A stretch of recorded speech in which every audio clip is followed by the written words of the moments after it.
Hey there, everyone, and welcome to this session where we are going to learn all about profit plans and how you can create one and how it can benefit your business. So, I see that we have quite a few people joining us today. And first of all, just thank you so much for joining us for this bonus session, for this bonus workshop. I can't wait to teach you more about profit plans because I think it can have a really big impact on your business. So, first of all, let's just talk about what a profit plan is. I'm sure you've heard of a business plan before. Maybe you have one, maybe you don't. Let me know in the chat right now. I think the chat is maybe to that side of me. Let me know in the chat if you have a business plan. And I also would be really interested to know what kind of business you run, because that will affect, maybe what kind of business plan would be best for you. I think that a lot of small business owners know that they, or at least feel like they should have a business plan, but a lot of them don't. I know that for years I ran a business and felt like I should have a business plan and eventually started writing one.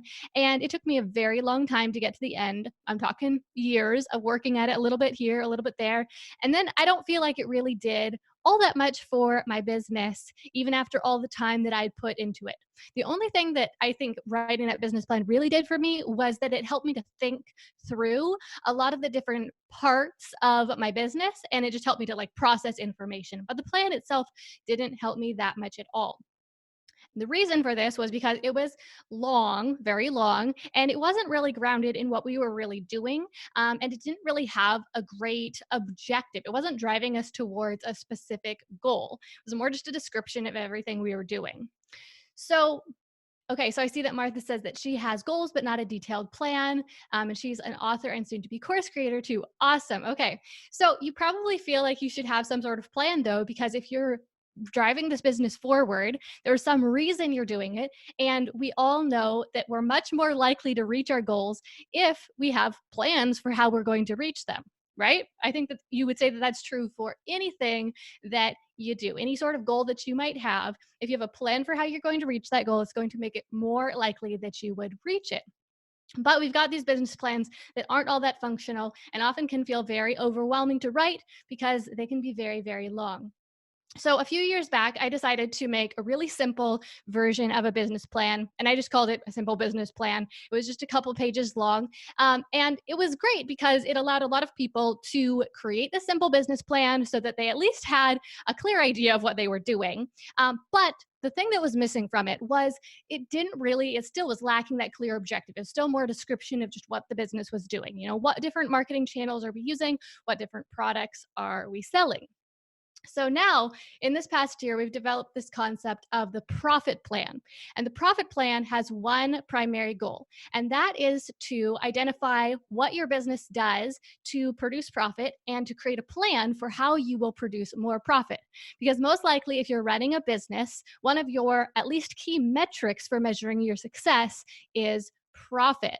And I would argue that even if you have other goals for your business, such as a goal of a number of customers you want to serve or an impact you want to have on the world, profit is a good way of measuring how effectively you're doing that and how efficiently your business is running.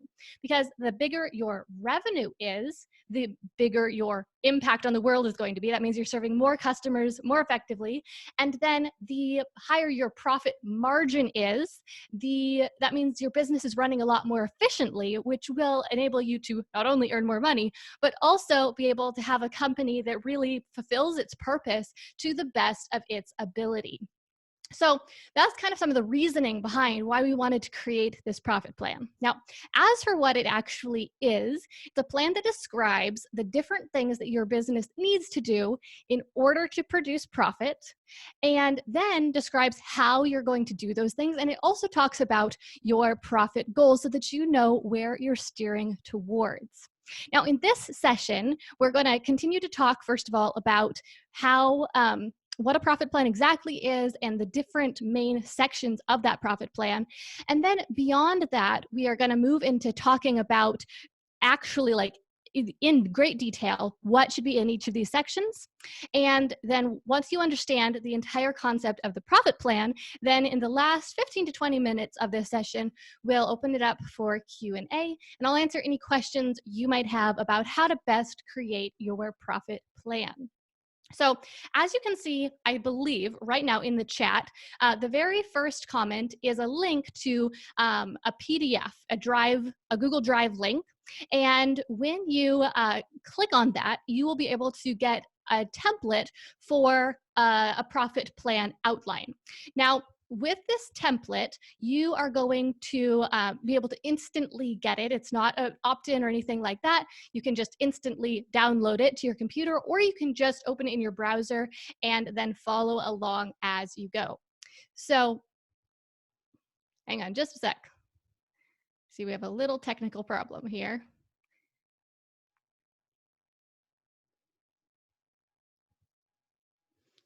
Okay, so there you can see that link again. Jess, can you help me out here with I'm not quite sure why, but for some reason my video isn't, here we go. Okay, at least now my video is spotlighted. I'm not quite sure why we're having that trouble with the video here, but. Are you trying to share the screen? What? Nope, I wasn't trying to share my screen. Just for some reason, I started seeing other people's videos pop up. Oh, weird. Okay, it looks good on our end. Okay, awesome.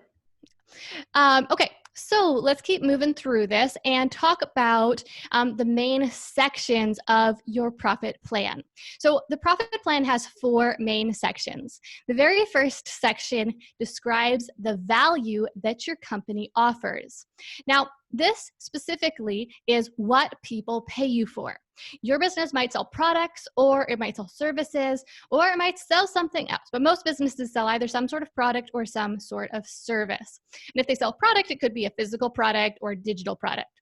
So also your business might sell multiple products. You might sell several different things, and that's okay. But for the sake of your profit plan, I would recommend that you describe the primary thing, your main product, whatever that product that if you just sold one thing, what would that be? Okay, so we'll get more into this in a few minutes when we start going through with each individual point of this first section of your profit plan. But right now, I just want you to understand that this first section describes the value you offer to your customers. It's focused on one product or service that you sell.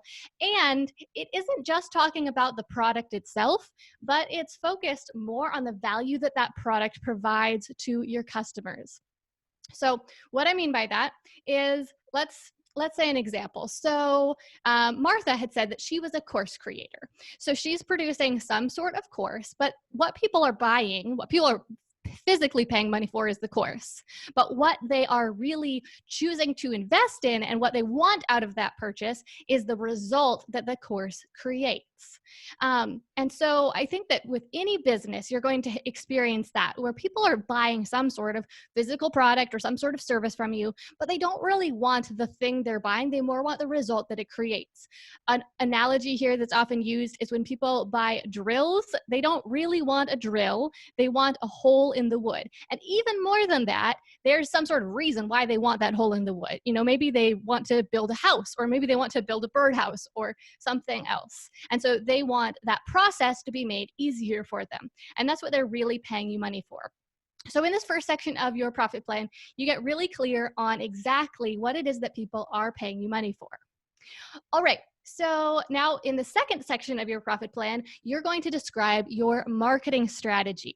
Now, this is really important because even if you have something incredibly valuable to offer to your audience and something that could really, really help them, if they don't know that it exists, if they don't know that you exist, then they won't be interested in possibly buying that product from you, and you won't have the opportunity to help them, to solve their problem, to create that result for them. So in this second part of your profit plan, you describe the strategy that you're going to use to get your product out into the marketplace so that people discover it, and further, how you're going to then transition those people from simply hearing about your product to eventually buying it. Each part of the profit plan is so essential, and this one is no less so than all the other parts because, like I said, if people don't know your product exists, they can't buy it. Now, in the third part of the profit plan, and I'll just remind you now, we are going to go back over each of these parts, and I'm going to walk you step by step through how to actually write it for yourself. But for now, I just want you to understand the big picture. So in the third part of your profit plan, you will outline your profit goals. Now, this is important because you will be able to much more effectively steer your company and steer your team and achieve your goals if you know what those goals are. It's often said something like, you'll be more likely to get to your destination if you know where you're headed, and that definitely applies to your business. So in this third section, you're going to decide exactly how much money you're planning to earn this year, how much money you're intending to earn 5 years, 10 years from now, and also some other aspects of your company, such as the culture you're trying to create or other goals that you have for perhaps your impact on the world. All of these things are really important if they are important to you to achieve. Now, the reason why it's so important is because you're going to take very different actions if you're trying to earn $500 this year than you would take if you were trying to earn, say, $5 million this year. Okay? Whether you manage to hit either of those goals is really a separate issue, but I just want you to think about how differently you would act and the completely different sorts of things you would do depending on what that target goal is. Okay, so let's move on to the final fourth section of the profit plan, and that is a section that describes how you're going to execute this plan or how you're going to take action on it. So I like to call this the action plan of your profit plan. So basically the idea here is you've clarified what that value is that you want to provide to your customers. You've created this great marketing strategy. You have these goals, but you're already running a business, okay? So what is going to enable you to now somehow take action on this plan that you've created and not have it just be a document that collects dust on your hard drive somewhere? Okay? If you don't have a plan for how you're going to do this, then you're just going to keep running your business as usual. So that's why this fourth section of the profit plan is so important. You have to have a plan about exactly how you will, in fact, take action on it. Okay, so now that you understand the four main components of the profit plan, let's dive in and start actually talking about the specific questions that you need to answer and the specific items you need to include in each of these sections so that you can actually write your profit plan. Now, as I mentioned before in the chat right now, we have that link to the profit plan document. I will share my screen with you here in a moment because I think that that will be helpful, but I'm going to kind of bounce back and forth between talking to you this way and sharing my screen because just looking at these questions isn't going to be all that interesting. So here we go. Let me start out by sharing my screen so you can take a look at this first section of the profit plan and what exactly it looks like. So as I mentioned before, the first section of the profit plan has to do with the value that your company offers. So in order to get really clear on this value, we need to get clear on who we're helping and how we're helping those people. So the very first question that you'll need to answer in order to create a profit plan for your business is, who does your business serve? Now, there are a lot of different ways you could answer this question. The easiest way that immediately comes to mind is often to say, well, I serve women who are between the ages of 30 and 40 and who are interested in yoga. Okay, and that could be a very simple answer, but you're going to find that a more effective answer has to do less with demographics and more with psychographics. And what that means is that the age and the gender and the location and all those aspects of your target customer matter less than your target customer's internal motivations, what they really want, what they're really struggling with. So here, instead of saying that we serve women who are between 30 and 40 and are interested in yoga, we could say we serve women who are struggling with back pain and who want to find a natural solution. Okay. Now, that's not to say that you can't include that demographic information if it is relevant, but make sure that you're not including random details that you're just noticing as trends among your customers, rather than the real motivations why a person would want to purchase the product that you are offering to them. So that's the first question that you're going to answer. Now, what you can do here is, if you used that link, this PDF is likely, well, actually, if you use that link and then you download this PDF and then you open it as a PDF, I believe that it will be fillable. So you could actually be typing along in this as we go. Or you can just listen to this and fill it out later. Or what I would probably choose to do right now is if you could grab a pen and a paper and just start jotting down some ideas for each of these questions, then you'll get started and then you can flesh it out later on and refine it, and then you can actually write it on your profit plan. Okay, so let's keep moving along here. I saw that we had a couple comments, so I'm going to pull up those comments here. So, oh, someone asked if I could make the document bigger, and yes, I definitely can. My monitor is very, very large, and so it looks very big on my monitor, but I forgot that. So hopefully that is a lot better. Thank you for letting me know. All right. So that first question is, who does your business serve?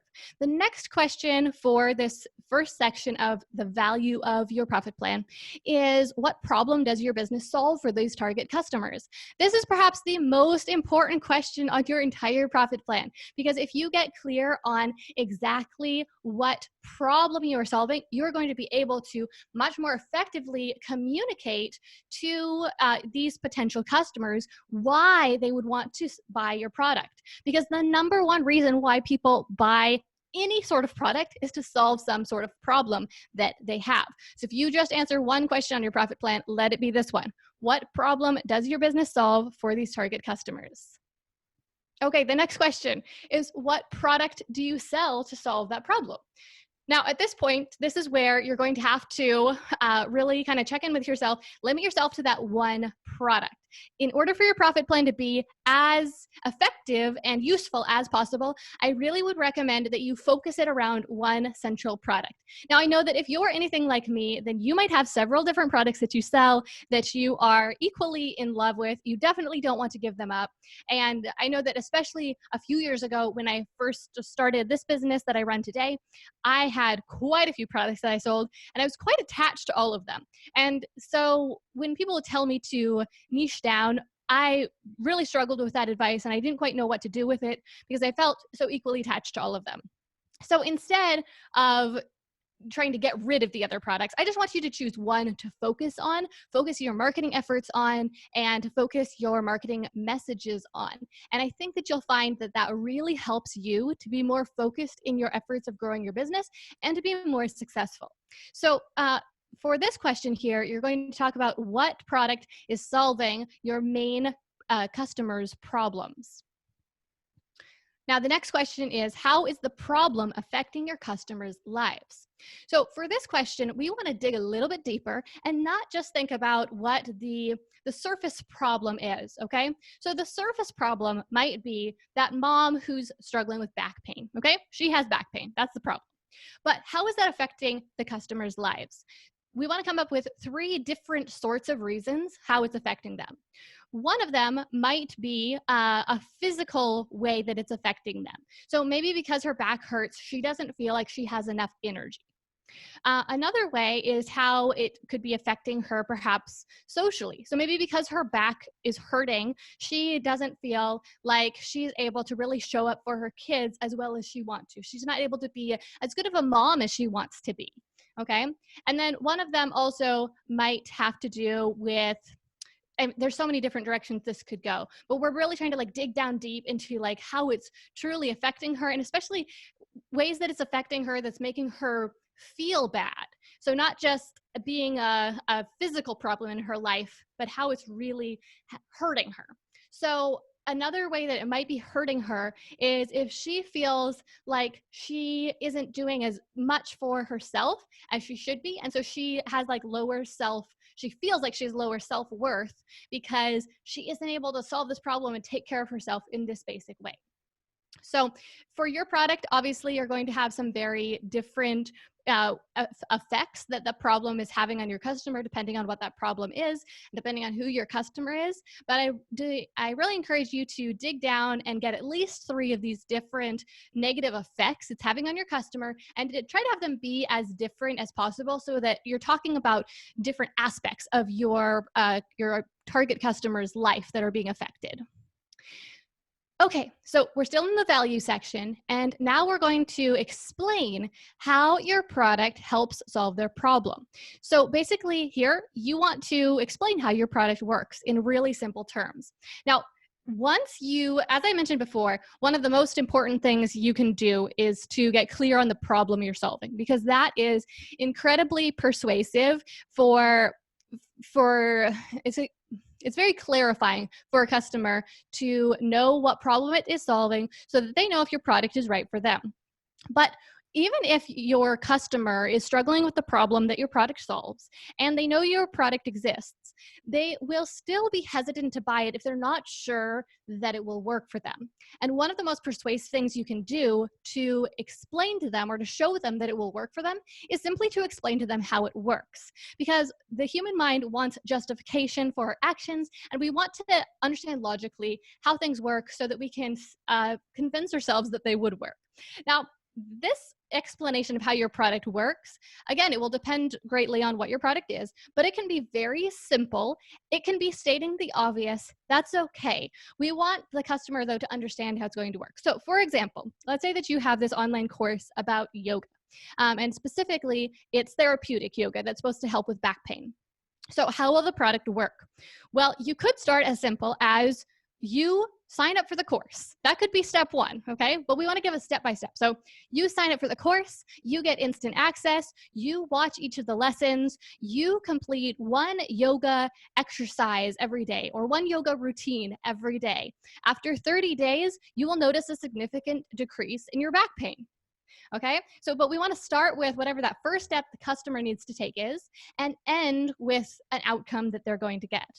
Now, on the other, so that's one way that your explanation of how your product works could look. On the other hand, you might have some sort of gadget and you might have a diagram of how it works. And you might say, you put the thing in on this end and you turn the levers and the thing comes out on the other end. And look, it looks different. Okay. But we want to describe the transformation and describe how the product creates the transformation. Which brings us along to the next section, which is you want to describe how your customers' lives will be different once their problem is solved. Or as it says here on the template, what will your customers' lives be like once their problem is solved? So what will have changed? When your product has had its effect on their lives, how will their life be different? So here you can really use your words to paint a picture and describe the changes that will have occurred and how they will feel different and how they will be different. And you'll want to specifically connect it back to up here when you were talking about the ways in which your problem was affecting your customers' lives.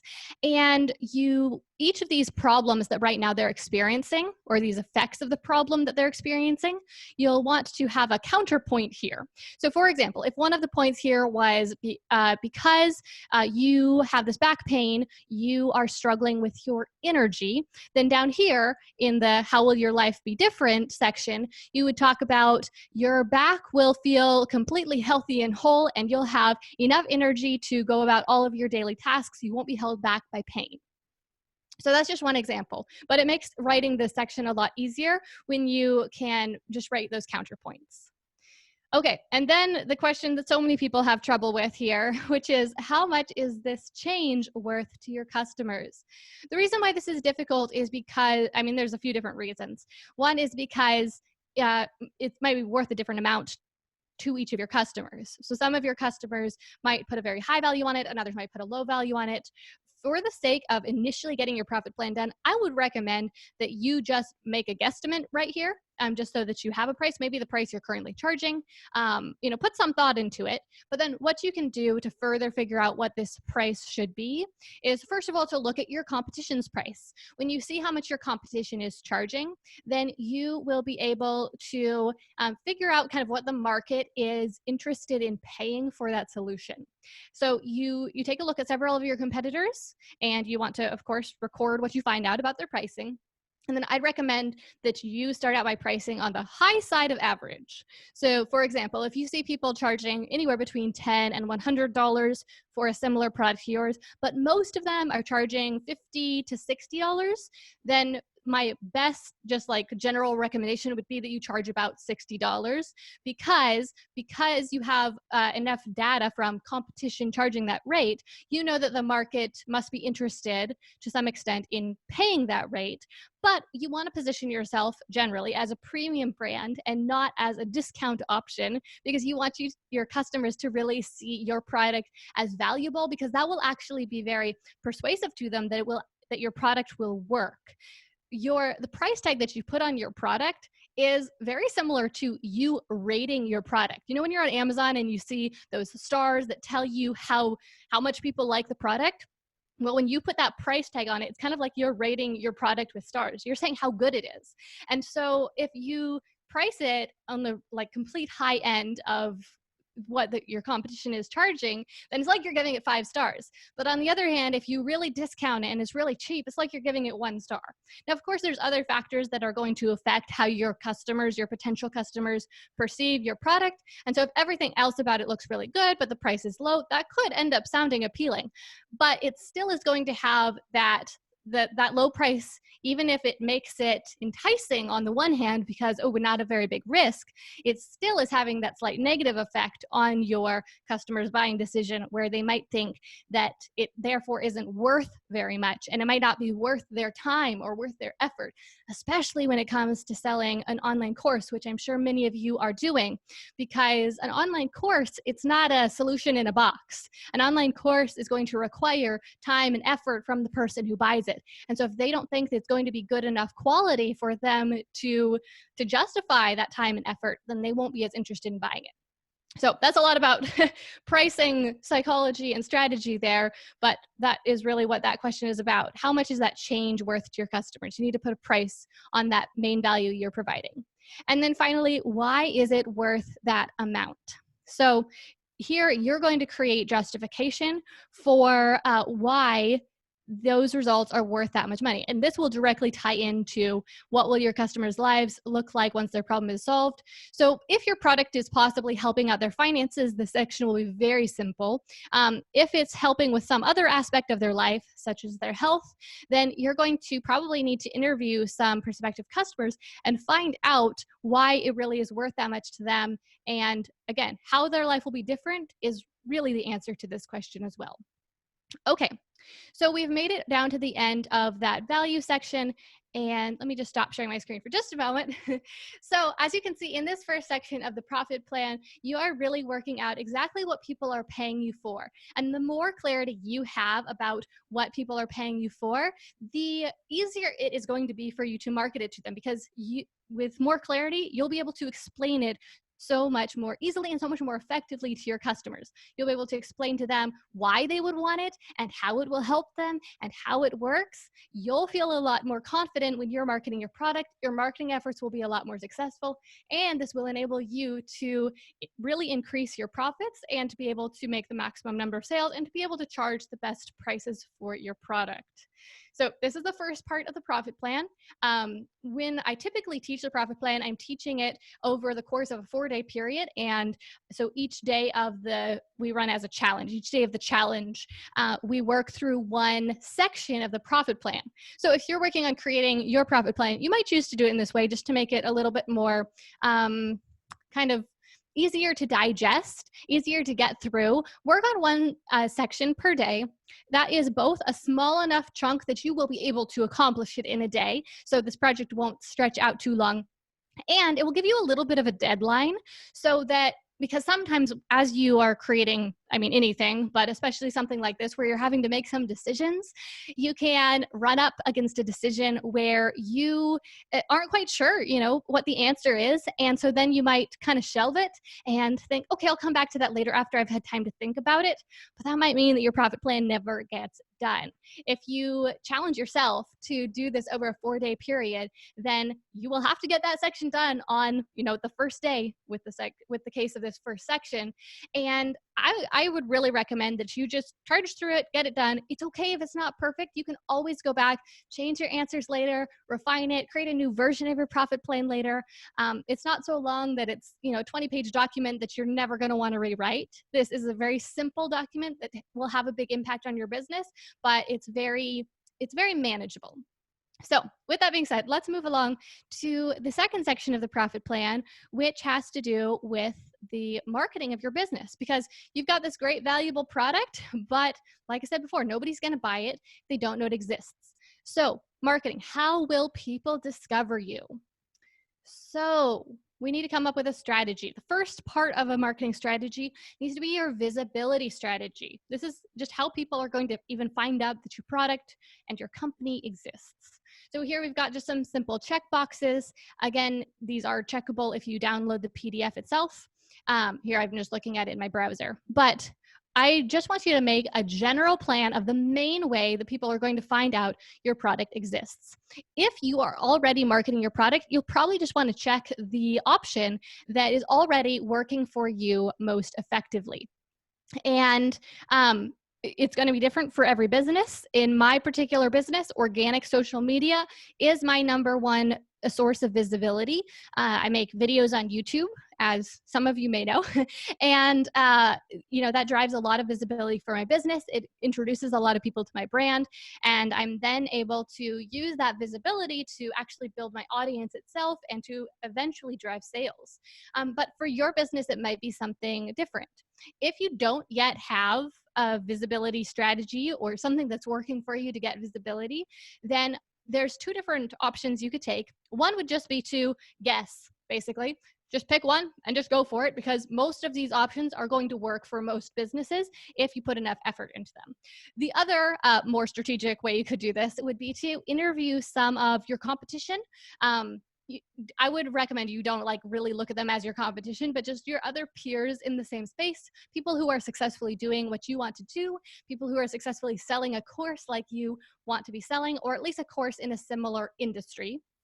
And you really ask them what is really working for them. You don't necessarily have to talk to them to figure this out. You might just look around the internet and see where their business brand is being the most popular. So maybe you notice they have a lot of followers on Instagram, but their YouTube channel doesn't get very many views, or vice versa. Or you're always seeing their ads on Facebook and you have been for a long time, but you don't notice that they actually create that much content. They don't have a blog or anything like that. Or you've heard them on a lot of different podcasts. So you can kind of use your just kind of that anecdotal evidence to start to figure this out. But if you want to take it a step further, I would recommend actually interviewing a few different people who are successfully doing what you're doing, finding out what visibility strategy they've found to be most effective. Okay, then in a single sentence, explain who your product is for and what result it creates. Now, this directly ties into all the work that you did in that first section of your profit plan, that value. We're basically just simmering all this down into a single sentence, because that's just going to make your marketing a lot easier. So this is kind of like your elevator pitch, but focus more on the content of it and less on the idea of an elevator pitch. And what is that? Instead, just explain who your product is for and what result it creates. The statement could be as simple as, I help blank blank. So I help women cure their back pain with yoga. That could be an example. It doesn't have to be phrased that way, but that is a common way to phrase this sort of statement. Okay, now here we come to a section that a lot of people have difficulty with. And this is your differentiator. How is your product different from other similar products? I know I struggled with this so much with, I would say, every business that I've run, where I had a product I was selling and I knew that I needed to somehow stand out from my competition, because if you don't stand out, then you're just going to be competing head to head. It's just going to be a tug of war. It's going to be exhausting, or at least it can be, especially if your competition is very tough. But if you can differentiate, then you can put yourself kind of in a separate category than your competition, at least slightly.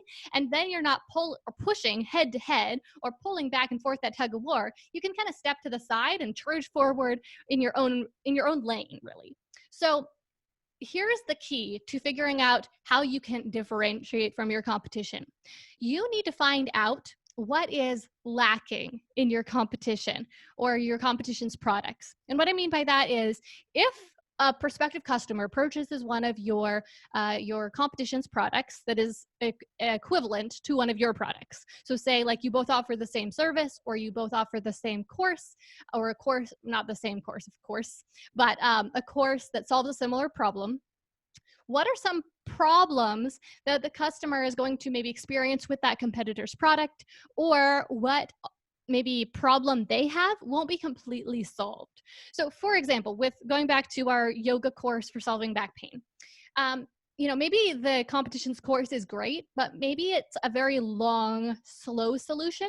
And some customers want a more like faster, intense solution. Now, this is just an example. I don't know if there is a faster, more intense solution to solving back pain with yoga at all. But just hear me out for the sake of the example. So you could create a course that is solving a very similar problem, and is helping people and is creating a similar result, but it solves that problem that some customers are having where they need a faster solution. That's just one example. There are many other problems that those prospective customers could have with your competitor's product. So one is maybe it takes too long. Maybe another is it's too expensive. Maybe another is it solves part of their problem but not their entire problem. Maybe another is, especially in a course, maybe there's some tutorials that are missing, or maybe and by missing, I mean, they need to understand every step of the process, but one step of the process isn't very fully explained. Maybe it's your competition's customer service is poor. And so people love the product, but when they have a problem with it, they don't get the help that they need. One great example of this would be in the online course industry. A lot of people sell online courses and they don't offer any sort of support or coaching that goes along with them. So maybe if you have a competitor who has a really successful course, but it's just a course, you could provide a course that has a mastermind group that goes along with it, or you could provide group coaching that goes along with it, or the option to have private coaching along with it.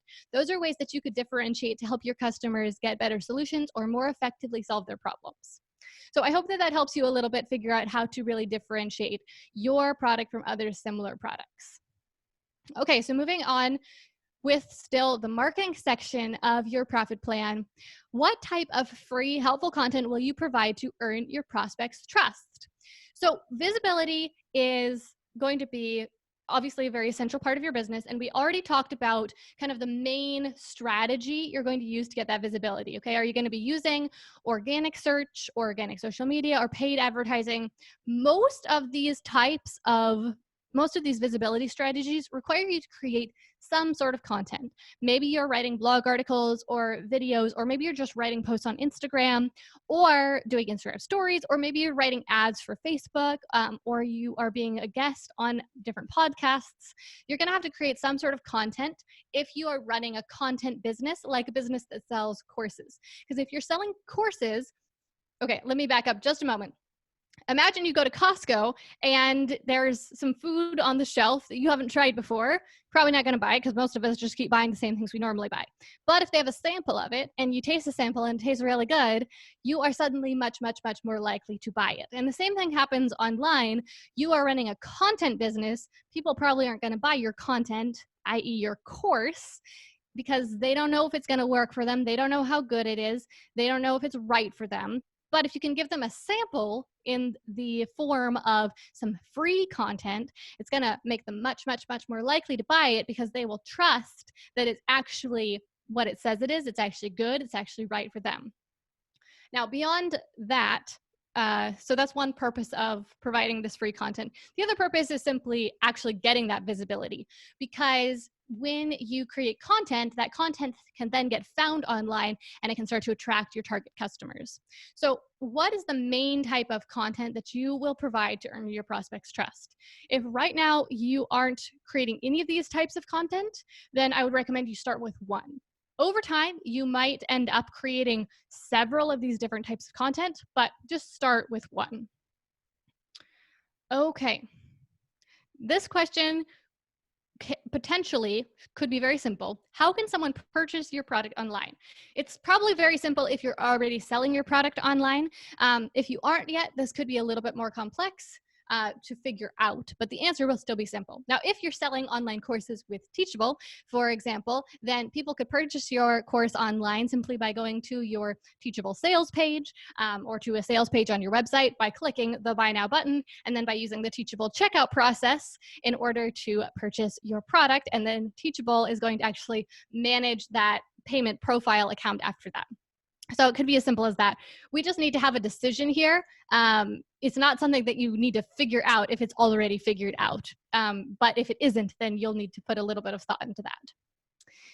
Okay, and then the final question, which is a big one. We probably should have made this space bigger on the template, but you can keep writing beyond this space.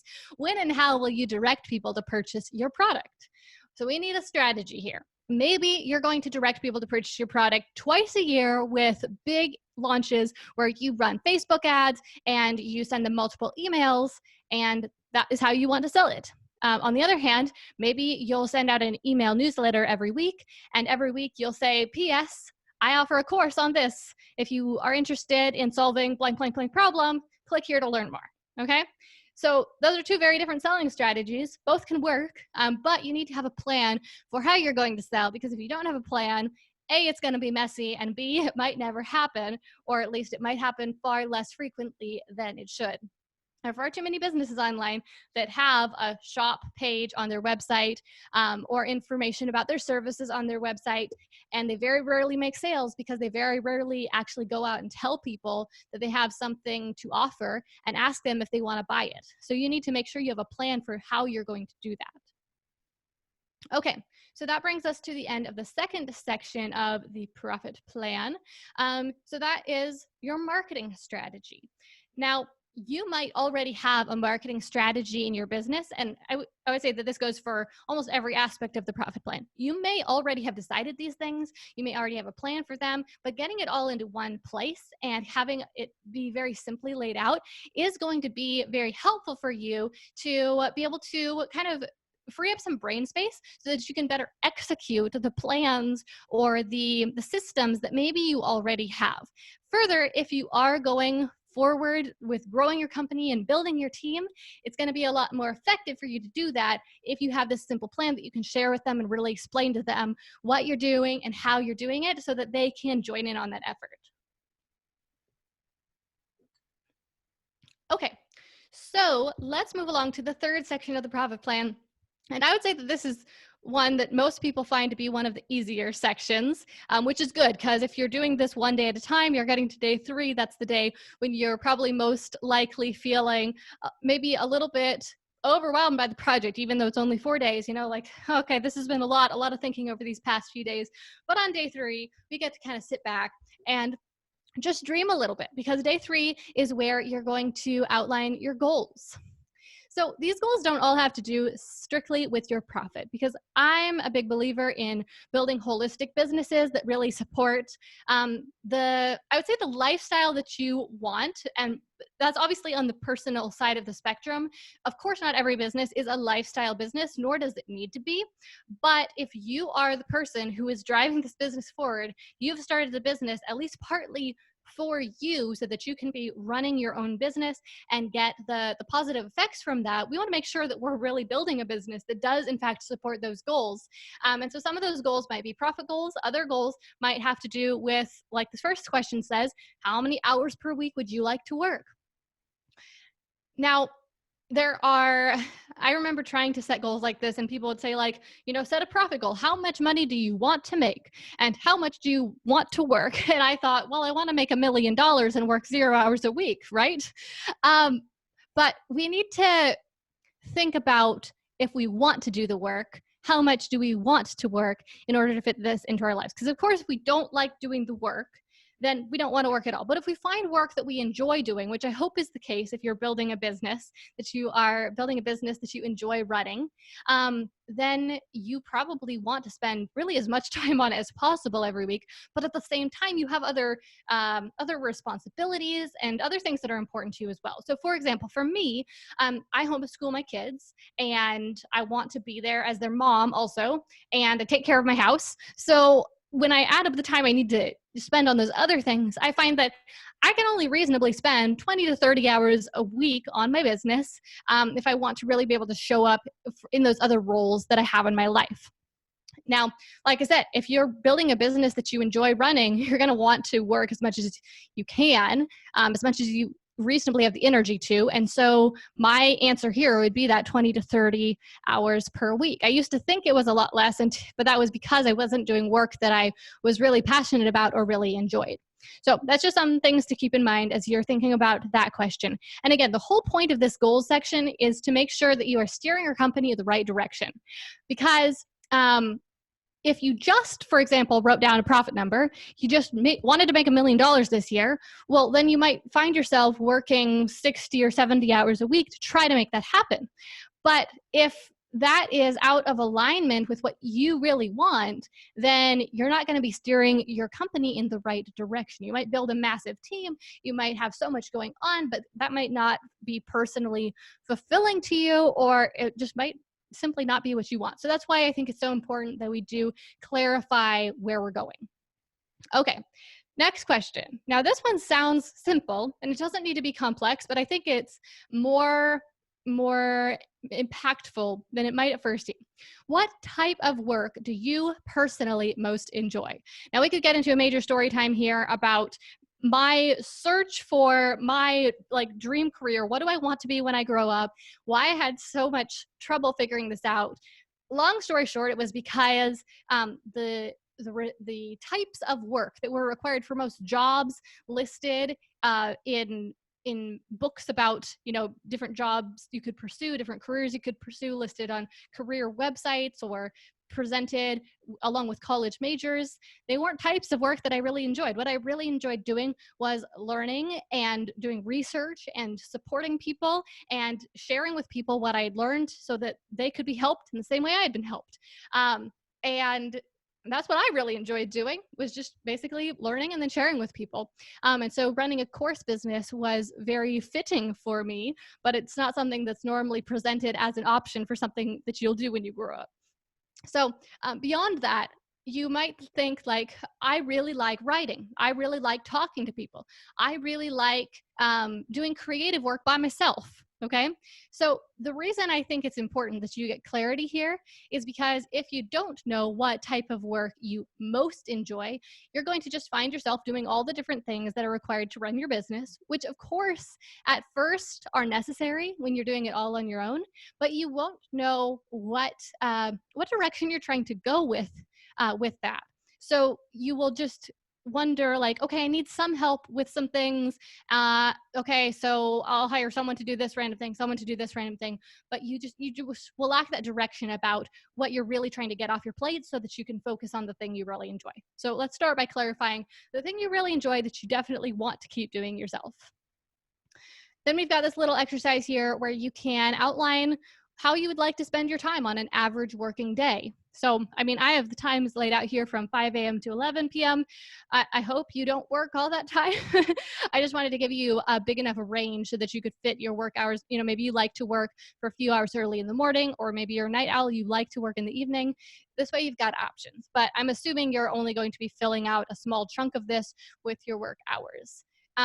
Another way that you could do this, although not on this page here, but you could instead outline just the number of hours you would like to spend on different kinds of tasks. So maybe every week you would like to spend a few hours on writing content and also a few hours on talking with your customers.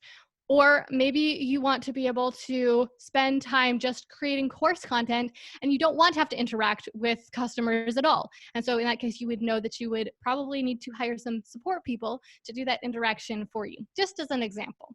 So I just really want you to think about where you're driving your company so that you can create a plan for how you're actually going to get there. Okay, Jim said, this helps a ton. I'm more of a big picture person, and this forces me to plan the details to get it there. Great. Glad that this is making sense. And then the Art Shack said, that is such a good point and so hard to do for me.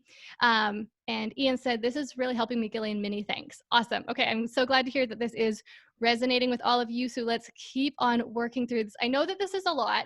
I'm not expecting you to get it all done today. Like I said, we normally do this over a 4-day period. But you're just getting the crash course right now of everything that goes into the profit plan, and you have that PDF now. Make sure that you do save that. You might want to print it out. You might want to just save it on your computer so that you can actually work through this in a reasonable amount of time and get the results that the profit plan can create. Okay, So we're still working on goals, and now we're going to get more into the money goals, because I think that the lifestyle and like how you live, how you work is really more important, and what gives most people more fulfillment than just hitting a numbers goal. But the numbers goals are important too, because like I said, you're going to run your business so differently if you are aiming for 5 million than if you're aiming for 500.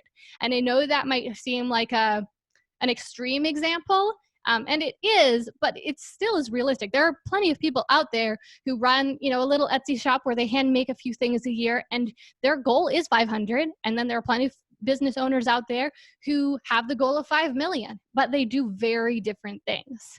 Okay, so the first one is just to kind of get realistic about your business and how much you need to produce. This kind of takes the hypotheticalness out of that question that people so often ask of like, how much do you want to make? Like I said, I was like, I want to make $1 million and not work at all, right? But I want to get realistic. If you're building a business to support yourself, to support your family, how much does it need? Okay, so that's my assumption here with this question. How much money do you need to earn each year to live comfortably? If your business isn't intended to support you, then you might just fill in this number with a smaller number than you actually need. And I mean, you can do that. That's totally fine. But here, we're just thinking about if your business is going to support you, what is that number? Next question. Do you desire to earn more money than this? Why or why not? So this is where if you want to make $1 million, you can say, yes, I want to make $1 million. It's good to be honest with yourself about that, but then that follow-up question, why or why not? So if you want to make $1 million or $5 million or $100 million or $1 billion, why? Like, what are you going to do with that money? Totally no judgment. I'm all for having big goals, but I do think it's important that we get clarity on what that money would mean to us, both because that can be more motivating to us when we say like, if I had $1 million, that would be so awesome because I could buy, this, okay, maybe not $1 million. Let's say $5 million. I want to buy this particular like private island that I think is so amazing. Probably need more money than 5 million. I don't know how much a private island costs. Probably a lot. But you get the idea. If you have something specific you want and you know how much money it costs, okay, that could be really motivating. But on the other hand, if you say, I want to make $5 million, and then your reason why is, I want to be able to take a vacation whenever I want. Okay, well, if you put some more thought into that, you might realize you don't need to make $5 million. So maybe you don't need to work quite as hard because maybe you could do that very easily and comfortably with $2 million a year, just as an example. So this is more just like thinking about your reasoning behind your goals. So then based on that, once you've kind of done a little bit of soul searching about how much money you actually want to aim for, then you can set these income goals. You're setting a 1-year income goal, a 2-year income goal, and a 10-year income goal. Now, in order to keep this reasonable and attainable, but still inspiring, I recommend setting a goal that is up to 2 times your current income for that 1-year goal. Now, of course, you can set this goal at whatever you want, and I'm sure that you are able to potentially earn a lot more than 2 times. But if you want to set a goal that you will be able to easily believe in yourself, that you can achieve it, then setting a goal for 2 times your current income is a great way to keep it grounded. So if right now you started selling online courses and this past year, maybe you made $2,000 selling your online courses, then setting an income goal of earning $4,000 this year would definitely be a realistic goal. Now, like I said, you might want to set it higher than that, but you can know that that would be realistic. Or if you sold $20,000, you could set it at $40,000. Okay. And then the most important question, what would your business look like 1 year from now in order to hit that income goal? So if you want to sell $40,000 of courses, well, what needs to change? Do you need to hire more, someone to maybe manage your marketing? Do you need to hire someone to help you out with whatever marketing channel is your main marketing channel? So for example, like with mine is YouTube. And so I realized I needed to hire someone. This was a couple of years ago now, but I needed to hire someone to help me edit my videos because I was spending so much time editing my videos and I couldn't produce as many videos as I wanted because of that time that it took me. So my answer here was I needed to hire someone to help me make my YouTube videos. So you'll need to think about that. And then moving on to the 2-year goal, again, 4 times your current income. Now, I would highly recommend that you adjust these goals each year as you go, because if your 2-year goal, like let's say you sold $2,000 of courses, so then your 1-year goal is 4,000, okay, and then your 2-year goal is 8,000. Well, what if you blast that 1-year goal out of the water and you sell $12,000? Okay, that's awesome, but that means your 2-year income goal should probably be something more like 24,000, not just 8,000, right? Since you've already surpassed that goal. And then moving along to your 10-year goal, I haven't given you a guideline of how to set this 10-year goal, because there's just so much potential for so much to change in 10 years. Some businesses that, especially I would say like local brick and mortar type businesses, they expect to see like a small increase every year in sales, in profits, maybe 5%, 10%, 50% at most. That's very normal. And so their 10-year income goal might be to basically double their current sales. Right now we're making 50,000 a year. We hope that in 10 years we'll be able to increase that to 100,000. And that might be very inspiring to them. But with an online business, the potential for growth is a lot bigger, because online businesses tend to be a lot easier to scale, especially digital, like businesses that sell digital products like courses. And so if if you don't try very hard, your 10-year income might be the same as it is today, right? But if you put in the effort and every year you're doubling your income, then 10 years from now, you're going to have, that tenfold. I don't remember exactly what the multiple there is, but 2, 4, 2, 4, 8, 16, 32, 128, 256, 500, and then 1,000, and then 2,000. So basically 2,000 times, wasn't exact, I know, but essentially 2,000 times your current profit. That's possibly potential. What am I trying to say? That's possibly possible, potentially possible, if you keep really going at this, doubling an online business each year. That's what I've done over the past few years in my business, each year doubling. So that's why I say you just kind of have to use your gut here, decide what you want to go after, be willing to adjust this down the road, but focus more on the second part of this question than on the first part, because that income number is going to, there's just so many factors that affect it. So instead, think more about what would you like your business to look like 10 years from now. Do you still want to be a solopreneur? Do you want to have a small team of half a dozen people? Do you want to run a big company with hundreds of employees? That's what you really need to focus on, more so than that number that you can't really predict. Okay, so that is the end of the third section. So let's just check in for a minute. I hope that this is making sense. I hope that kind of formula for creating goals that are both realistic and also big is inspiring to you, because I know that when people, like I said, in the past just told me to set an income goal, I was like, I want to make a lot of money. I don't know how to set a goal that is both realistic and also inspiring and big. So I hope that kind of gives you a benchmark. Eric said it's definitely making sense. Let's see. Tressa said, I have different aspects to my business, so I feel I should do one of these for each aspect. So maybe you mean, Tressa, let me know in the chat, but that you sell different products. And if that's the case, yes, especially if you have just a few main products that you sell for your business, it's a great idea to create a profit plan for each of those main products, especially if there's just a few of them and they're quite different from each other. If they're all very similar and kind of work together, then you can probably create your profit plan for them as a whole.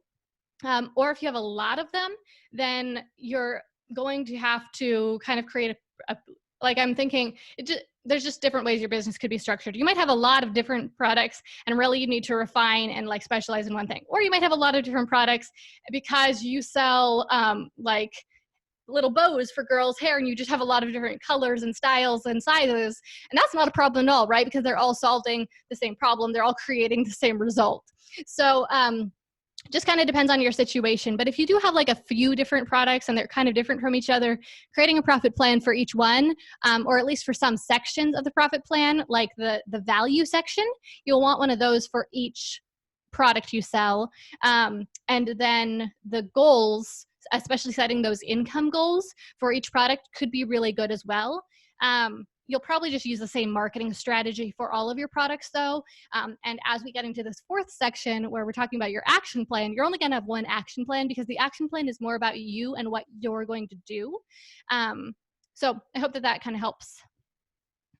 Jessa said, yes, they have different audiences. That makes sense. And I've definitely been there too. Kind of still am. You know, I sell a few different products that solve a few different problems, and different people have those different problems. So yeah, I would recommend at least doing the value section separate for each of those. Okay, so let's see. Let's get back to the profit plan. Let's finish. Let's see. It's 11 o'clock my time. Wow, we've been doing this for an hour already. Okay, well, let's try to whip through this last section and then I'll get to any questions. And yeah, then we'll wrap this up. Okay, so here we go. Sharing my screen. So this last section has to do with your action plan for executing this profit plan.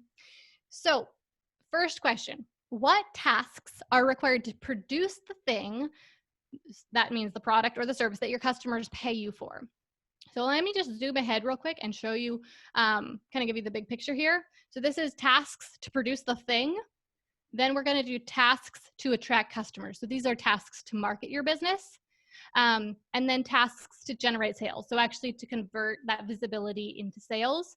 And then I believe there's one more here. Oh, you could add another one, tasks to like fulfill, to like to serve your customers. But you also could put those tasks in this first one because that could have to do with customer service. So for each of these sections, you're just going to create a list of the different things you have to do in order to run these different aspects of your business. The production aspect of your business, the marketing aspect of your business, the sales aspect, and perhaps also the customer service aspect of your business. Now, if you have a team, anyone else who's helping you, then you might have tasks from each of them. It might not just be you. If you're doing everything right now, then this will just be things that you're doing.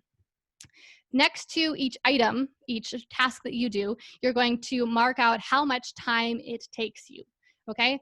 Is this something that takes you 1 hour a week? Is this something that takes you 5 hours a week? I would recommend like first probably making this list, and you could organize it by day, week, and month, for example, and then write the times accordingly. Or in a lot of businesses, most tasks are done on a weekly basis, especially like production type tasks. So you could just have all these times be how much time you spend per week, or all of them be how much time you spend per month.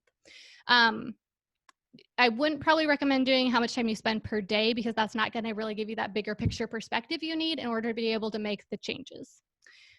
Then this last column, it says ESAO. Listen carefully because this is not self-explanatory. So these letters stand for eliminate, systematize, automate, and outsource. I'll say that again.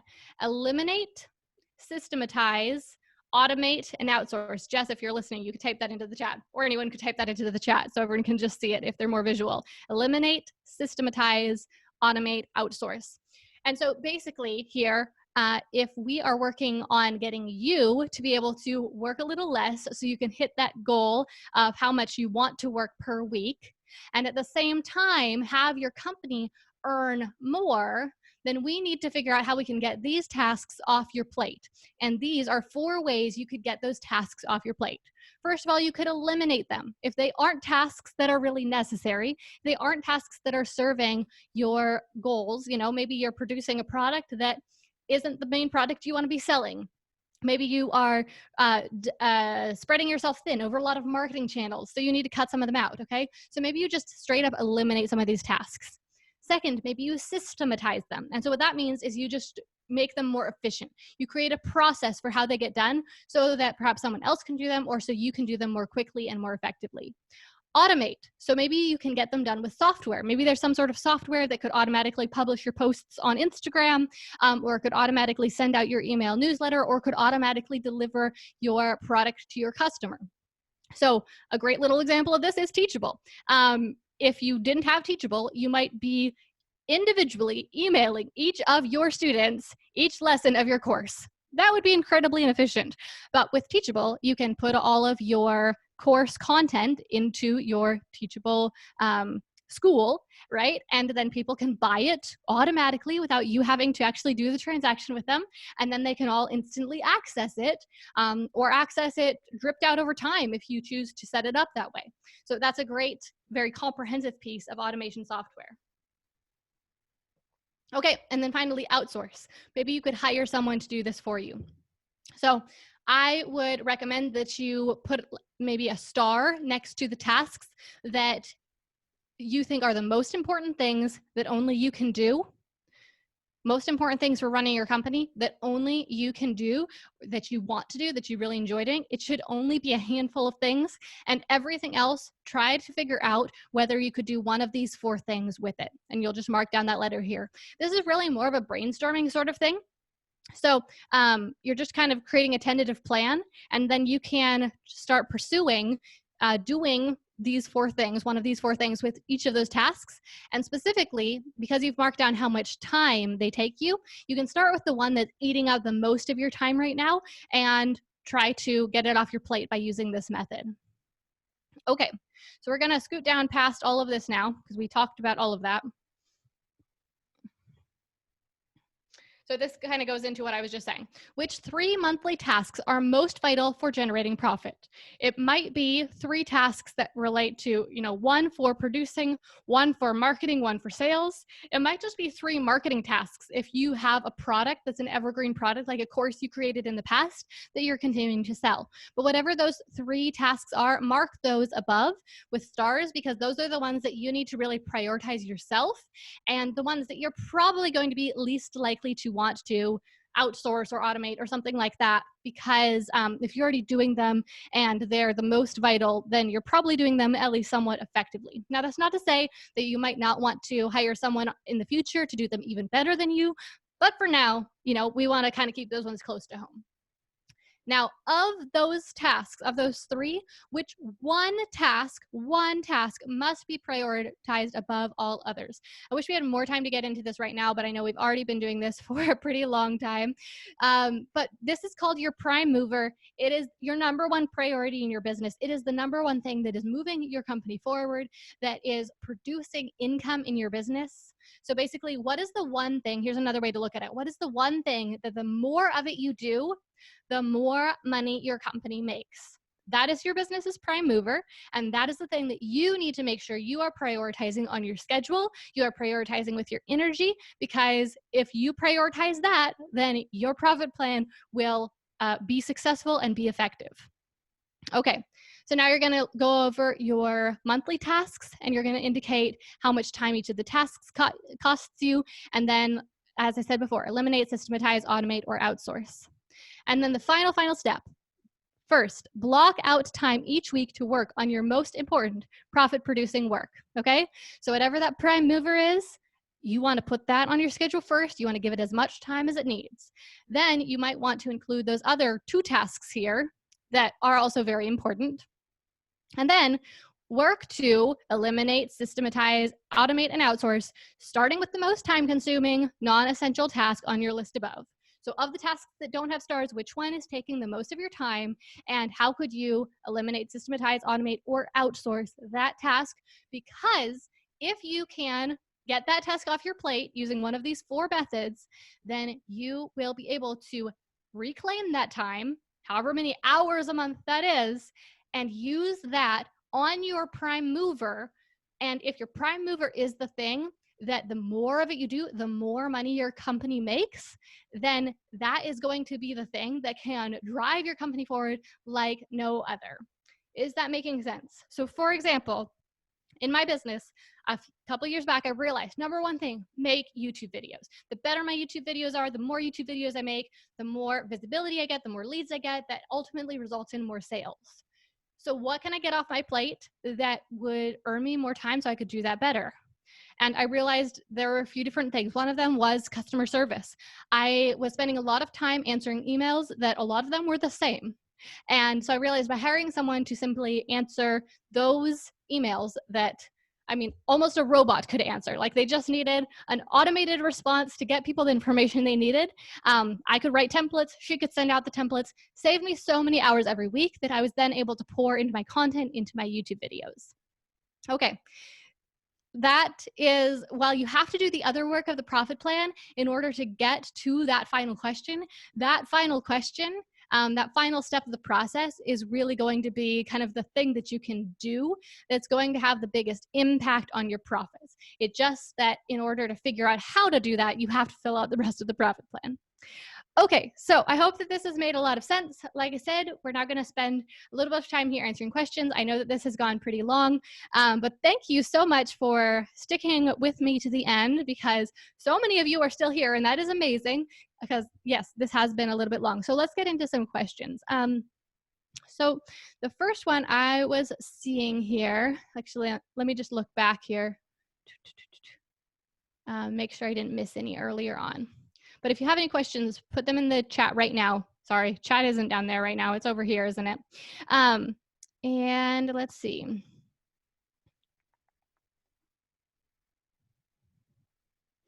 Okay, Olivia said, I'm thinking the same as Tressa, who was wondering about like having different products. As an artist, I have several different income streams. When can these be combined? So if you have different income streams, I still would like you to first go through the profit plan with your main income stream, like the main value that your business is providing first, okay? And get that focus for your business. But then you can go through again for those different products and at least fill out that value section. And then you might want to kind of separately do the action plan part, the last part of it, to create a plan for how you will maintain those income streams and increase those income streams, what kind of support you need to be able to grow them effectively. But even as an artist, I really think that you probably have one that is your highest priority, that you are most interested in growing, maybe the one that is easiest to grow so that it's the most worth your time and your effort to do so, or the one that you are most interested in growing because you enjoy it the most. So start there, but then you definitely can use the other pieces of the profit plan to work on the other parts. Just don't try to do it all at once, because that will just, it will turn into a messy mess, right? If we try to fit all the different types of products and income streams onto this profit plan, it's not really designed to do that. And it just won't be nearly as effective. Let's see.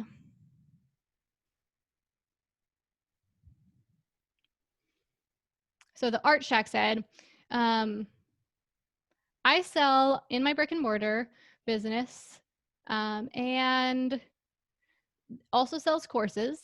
The target audiences are also different. I want to take my courses online. How would the profit plan help me decide where to start? Do you know if a profitable course face-to-face translates to a profitable course online? Well, when you are trying to launch any sort of new product, which is essentially what you're trying to do, you want to do some sort of market research and see if there's demand for it. And if you found that there's demand for it locally, then that is certainly a good indication that there might be demand for it online. And so I would definitely like start with that market research that you've already done by offering the product online or offline, and use that to guide you to which product is like most likely to succeed. But you could still go through your typical like beta launch process where you test out an idea. You ask your online audience, is this something you'd be interested in? What is this in a topic you're interested in? How much would this be worth to you? Have you ever spent money on a course like this before? But I do think it's a really good starting place, and it definitely tells you which program is most likely to succeed online as well.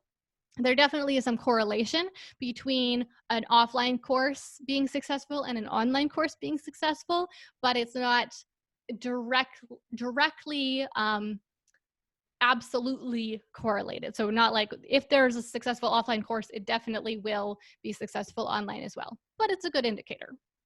Dominic said, I have a question relating to the payment method on my Teachable Sales page. Currently, I offer payments in USD and EUR. I have students paying in Euro. Do you think it makes sense to keep this payment in euro, or is it more beneficial to have just one payment method currency? Dominic, I'm sorry, but I don't really know the answer to this question. I will tell you that personally, I only sell in USD and it works fine for me. But Teachable definitely makes it really easy to be able to sell in different currencies.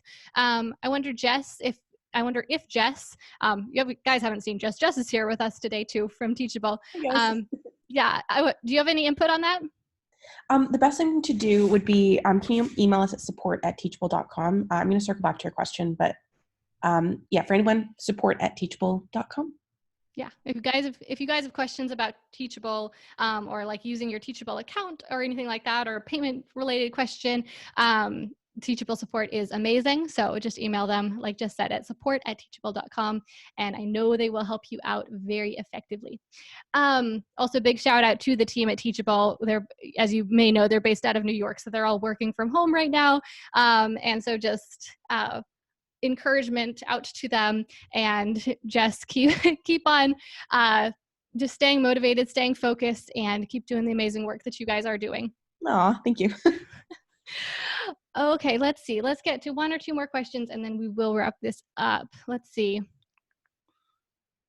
Eric said, I need to find help, but I'm a jack of all trades. It feels the same about doing a variety of tasks. What is a good way to determine what I truly want to spend my time on and what I should get help with so that I can plan it without losing quality?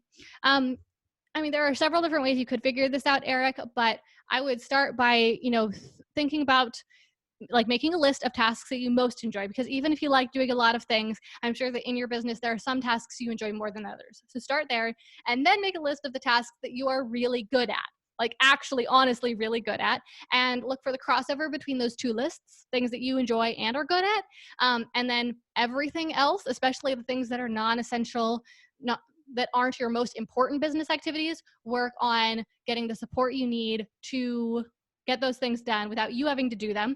Because if they're not things you're great at or not things you enjoy the most, then there's probably someone else out there who can do them better than you and enjoy them more.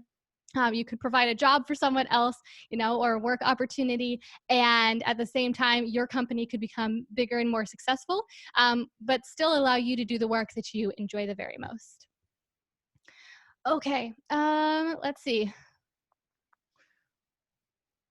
Let's see. Yeah, let's take this last question.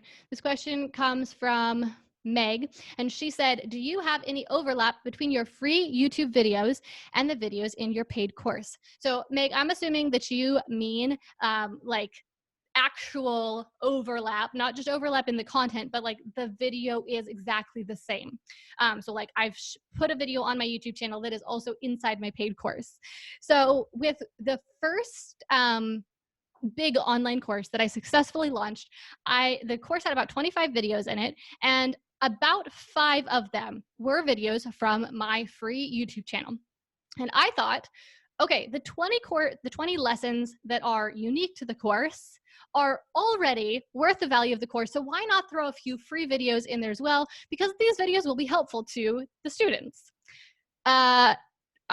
We don't do that anymore. I would not recommend doing that, because that was the number one reason why people asked for a refund, because some of the videos in the course are free on your YouTube channel and therefore they felt ripped off. Didn't matter. If I simply took those free videos out of the course, people were more happy with it than having the free videos in as well. So I didn't even have to replace them. I just had to remove them. So the short answer is no, none of the videos in my paid courses are on my YouTube channel at all anymore. The only exception to that is in some of my online courses, there is like a free resources section. It's not one of the modules, it's not one of the lessons, and it links to a bunch of different relevant videos or relevant articles, but it's clearly labeled as free resources, and kept separate from the course curriculum, because I learned my lesson just with all the refunds we had to process simply because of that. If you are wondering about content overlap, so not exactly the same video, yeah, there certainly is a fair amount of overlap. Although in the course, in all of my courses, of course, always such a funny statement. We go, much more into depth in the topics. And then we also always include very actionable steps. So whereas in a YouTube video, I might make a YouTube video about, like, let's say how to start a YouTube channel. And in the video, I'll say, okay, these are the steps you need to do. Step 1, do this. Step 2, do this. Step 3, do this. But in the course, each of those steps would typically be its entire own lesson. And I wouldn't just say, step 1, do this. I would say, step 1, do this, and here's how. And then I would explain it in detail and show it so that they can really follow along. It's more digestible, and they're more likely to be able to actually take action on it and feel fully supported. So I hope that answers your question, Meg. And again, thank you all so much for joining me today. This has been fantastic. I really appreciate you guys showing up. I hope that you found this helpful. I hope that you do take advantage of the profit plan outline. If you want a little bit more handholding, you could look up the Profit Plan Challenge. We do it about once a month, and we work through 1 page per day. So that's out there if you're interested in that. But I know that you have the tools right now to be able to work through this on your own as well. And I always would love to hear from you. You can connect with me on my website, which is just my name, GillianPerkins.com, or just look me up on YouTube. And I hope to hear from you about how your profit plan helps you in the future. So thank you, Jess, so much for having me. And Jess has popped the link to that challenge in the chat there. You can also just go to GillianPerkins.com/profit plan. That'll take you to exactly the same place. And yeah, I would love to have you do that with us. But I also am just thrilled that you showed up here today, and I hope that you find this really helpful for increasing your business's profits, especially with everything that is going on in the world and with these circumstances. I think that now more than ever is such an amazing time to really double down on your business strategy and to strengthen your business so that your business can grow and succeed and thrive. So hope you're all doing well. Stay safe, stay healthy, and I hope to see you again sometime. Bye, everyone. Awesome. Thanks so much, Gillian. See you guys.